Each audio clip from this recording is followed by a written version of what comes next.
আজি आसंतु शुणिबा आउ एक कविता। यही कविताटी राखी पूर्णिमा उपरे आधारित।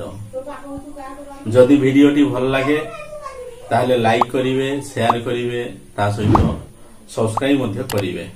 जय जगन्नाथ। शुण शुण शुण शुण शुण देई मन, रक्षा बंधनर कथा करुछि बखाण। श्रावणर मासरे पड़ई जे पूर्णिमा, सेही दिन अटे भाई भौणी गारिमा।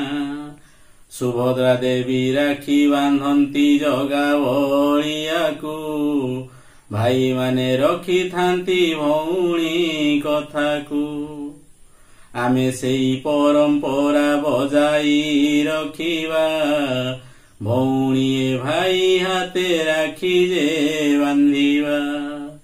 राखी बांधि भाईंकर शुभ मनासिबा, तार विनिमये अर्थ आसान करिबा।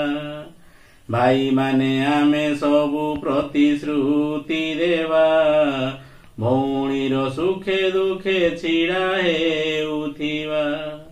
ए संपर्क अटे परा भाई भौणीर, एही रीति चाली थाउ सदा निरंतर। आजिर दुनिया अटे सबु स्वार्थपर, हेले मध्य करिबानी भौणी कुपर। भाई भौणीर ए जे पवित्र संपर्क, प्रमाण करिबा आम्भे देखु विश्वजाक। लेखिबारे जदि किछि त्रुटि रही थाए, क्षमा करिबे मोहर भाई भौणी।